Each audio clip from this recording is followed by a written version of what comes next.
Cricket Life Stories with me, Neel Khagram. Today we're joined by Ben Duckett. Ben, how's it going? Very good, thank you. Good to be on. No, great to have you. So let's start where it all began for yourself. You went to Stowe School, very sporty school, but was cricket your number one passion? Yeah, I was obviously very lucky to go there. Some unbelievable facilities there. Loved all sports growing up and was lucky enough to go to Millfield Prep before then. And tennis was a big sport for me growing up and kind of had to make a decision at a young age that I think the team sport kind of thing better for me. And yeah, so I played as many sports as I could. I probably made the decision at 16 that cricket was really going to be the one. And then, yeah, you got into the Northants system at a young age. I believe, was it 11 years old? I went to school near Northampton. Yeah, I must have been 11. I think I joined the academy when I was 14, which is good at quite a young age. So I was quite a bit smaller than all the other lads. And then your first team debut came at 17. Were you ready? I know you got 50 on your debut against Leicestershire, but when you got the call, how did you feel? I don't know if I was necessarily ready, I guess, but I was a confident young kid. So when I did get the call, I was ready and try and show what I got. And then you were then drafted into the kind of the final stage, 2013.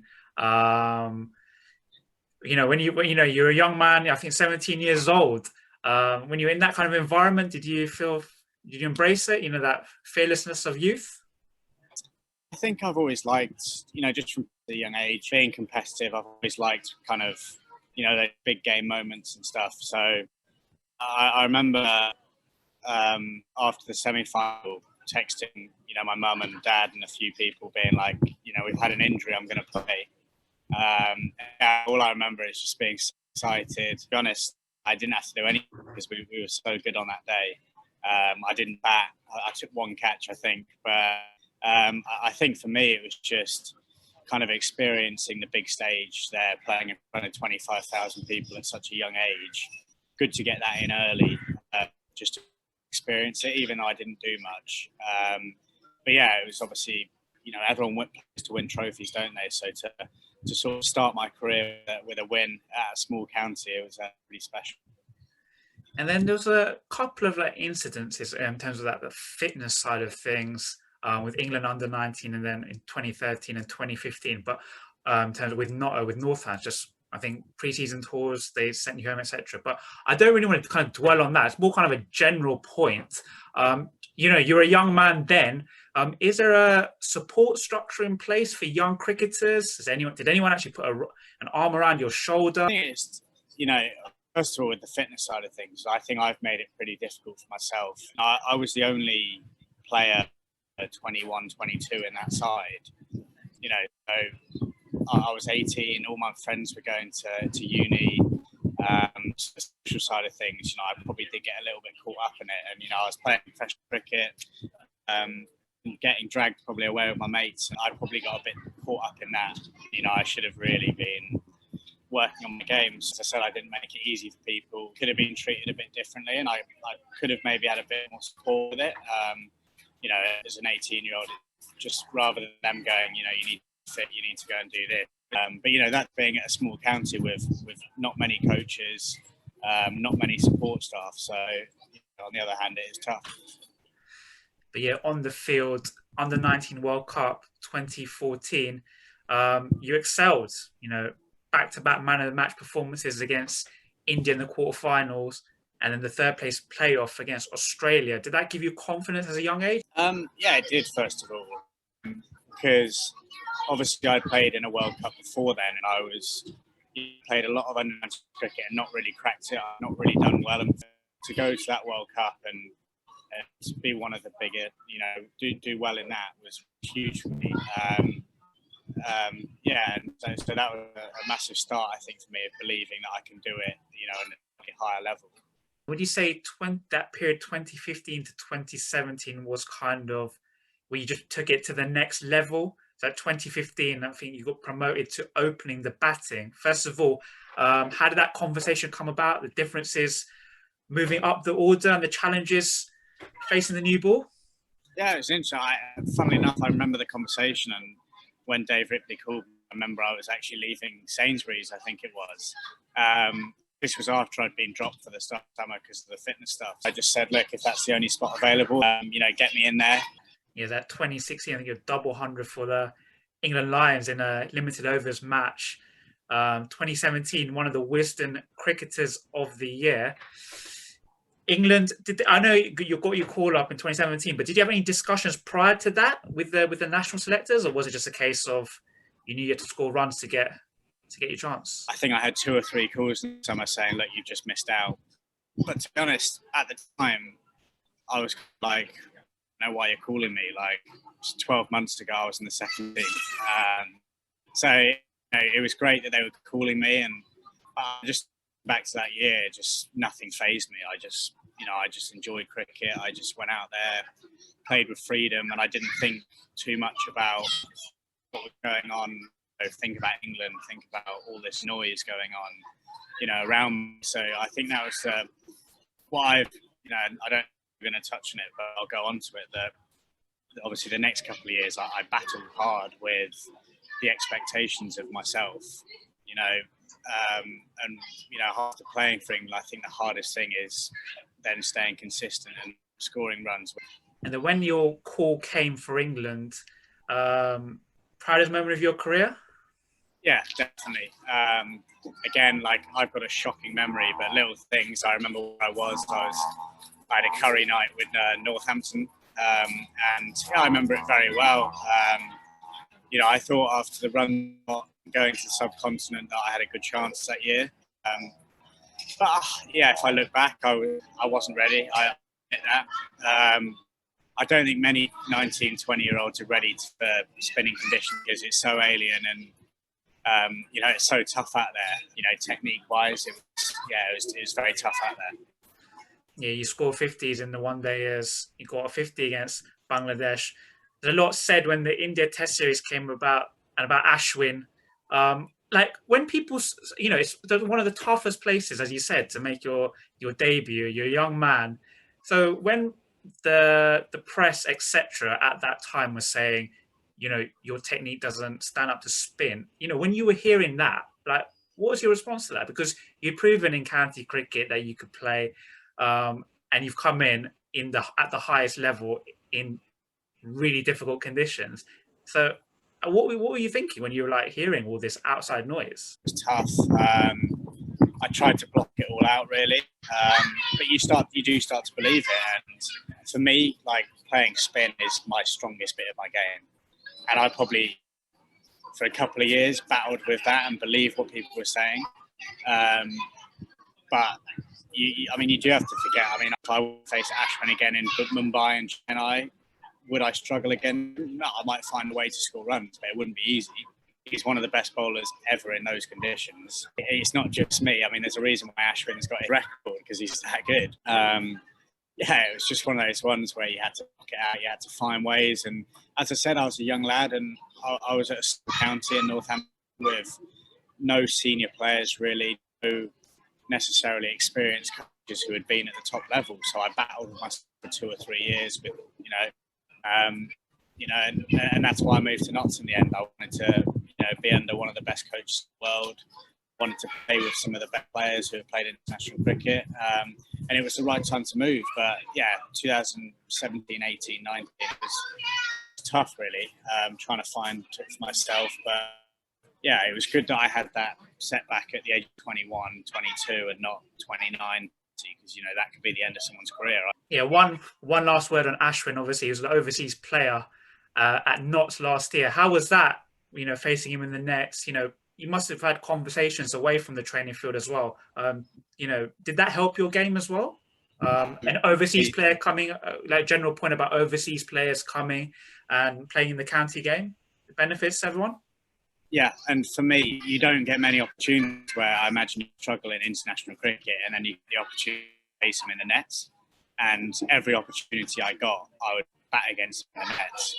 And I had a few, like, he bowled at me for 20 minutes before a game once. He didn't get me out, and just something like that me so much confidence. Whereas, you know, if I hadn't that experience and I did face him again, let's say in international cricket or forever, the last thing I would remember is struggling in 2016. But I've kind of, and actually I spent probably more time with him than anyone else. He was so honest. He was, you know, I spoke to him all the time. He still messages me now, you know, whenever I do well or whenever. He's a lovely guy. And it was amazing to sort of share the field with him and having him on my team. And then just going back to 2017, obviously it's well documented about this incident that happened in Australia, beer pouring incident. Were you just was it just a case of you know, wrong timing with it was obviously the bad press that had happened with England generally with, you know, Bristol incident, you know, Bairstow headbutting, etc. Do you feel you just a little bit of a scapegoat? Yeah, I was, and I admit that now. And obviously, you've got to be careful with the ECB. Then, you know, whether I believe it was right or wrong and stuff. You know, wrong. I was in the wrong place. There was nothing malicious. That's all I'll say. It was, you know, joking around. I'm sure there have been far worse incidents on England tours and any other tours that have gone on than two guys spilling a few drinks on each other. You know, so yeah, I've got to be very careful on the topic. But to be honest, it's good that I've had opportunities since then back in the England team. So for me, that's all forgotten now, and I can sort of move forward. And you also played franchise cricket 2017, also in the PSL. Just a general word on just franchise cricket. Obviously, there's a lot of debate, especially in this country with the 100 and all that kind of stuff. It divides opinion. But as a player, you know, does it benefit you as a player playing in these kind of franchise teams? Franchise cricket, I think the close you'll get to international cricket. You get the opportunities to play with the best players in the world, different international players. So yeah, I mean, I didn't get many opportunities that year. I was, you know, in a dressing room with Brad Haddon, Shane Watson, Misbah ul Haq, Saeed Ajmal, with these guys, to watch them go about their business. So that's why, for me, the 100 is. I know that it's a split opinion, but for English cricket, that competition could be one of the biggest in the world. And, you know, gutted it didn't go ahead this year, but again, I was going to be in the dressing room with Steve Smith, Mitchell Stark, Johnny Bairstow, Tom Banton. You know, the standard of that competition was going to be phenomenal. Yeah, so like it's you're batting and you're preparing in the nets with Steve Smith, one of the, you know, greatest players of all time. He will be when he finishes his career. And picking brains of people, and they're normal blokes, and I think when you share a dressing room, they will give you everything you want to know and be so helpful with you know, how to improve yourself or the other young lads. So yeah, it was amazing to play in that PSL comp that year, and I'm all franchise cricket. And then where do you see your game currently in terms of longer form, short form? Where does your strengths and weaknesses lie, do you reckon? Because, see, 2019, you got back in the England reckoning playing in the T20 against Pakistan. But where do you see your game at the moment? Good question. My Red Bull stats and my average has dropped a tad, but big thing for me is, you know, and sometimes I do still pinch myself a little bit, but I've scored 18 first-class hundreds at the age of 25. And I think just looking at that, for me, I want to play Test. I'd love to play Test cricket again. You know, if I don't, then fine. I've experienced it, but I do believe that I've got more to offer in Red Bull cricket, and my game is improving. Worked so hard on it this winter. You know, so the one-day side is so hard to break into. I think 20, 30 players in the last couple of years would have played for England in the last 10 years, but at the minute, it's so hard to break into. So I think for me, I want to be the best version of myself. If that's not good enough to break into England, then I'll have my head high at the end of my career. It must have also just given you confidence that you were involved in the 55-man squad that was named this year. Then obviously with the Island series, you were involved in the build-up to that as well, the one-dayers. But a word on Notts. I know you touched on Peter Moores. How much of an influence has he been on your career? He's massive, and you know, a big reason why I moved to Notts a few years ago was him. And I remember another county were coming in for me and were quite keen, and then he came and met me coffee. And I remember speaking to Rodri, my agent, after, and I just called him and said, "Look, mate, I'm going to Notts." Like, I just, as soon as I spoke to him, the respect I had for him. Yeah, he's been so good, and he's been there. He's coached the best in the world. He's seen it all. He's the type of guy that when he's talking in a room full of people, everyone listens. And then a word on finals day that just took place in 2020, a few weeks ago at the time of recording. 50 not out in the final, seeing the side home. Slight redemption for last year as well. 100% redemption. I got a lot of stick from the fans, and in my last year, in my first year, and I look back at that semi-final, and I didn't lose us the game there. We lost us the game. The whole team did, but unfortunately, I was there on the last ball and I missed it, and it just summed up my year and my confidence. I look back at that now and I'm like, how have I not even got back on the ball there? Like, it just summed up, I think, where I was mentally at the time, where we were as a team at the time. And the final this year, I think, shows where my game is right now and mentally where I am now. Losing last year, but this year what we were to be, Samet Patel, Hales, Clark all out. For me, I don't know why, but I felt so confident, so calm throughout the whole of that innings that we were only going to win. And it helped with the guys coming in and batting with me, but I just think mentally I'm in a far better place now. It was an extremely proud moment, getting the boys over the line and probably getting a few Notts fans back on side, and that's, I think, moving to a new county. It's nice to know that you don't want to look at social media, you don't want to look at all these tweets, but it's nice this year to see replies and seeing those fans be behind me, and probably the same ones who called me every name under the sun last year. And so right for them to do that. Hopefully next year when those fans come back in, it'll be nice. I've done. I saw the boys home last week. And then the future moving forward, just keep churning them out and hopefully get your chance back in the England reckoning. For me, I just want to enjoy cricket. Hopefully, win a few more trophies for Notts, and if I'm scoring runs and one day I get picked again, then amazing. But if not, hopefully a couple more trophies, and I'll be smiling. Ben, perfect. Thank you very much for your time today. Really appreciate it, and all the best with the winter and the months ahead. No worries. It was a pleasure talking to you, buddy.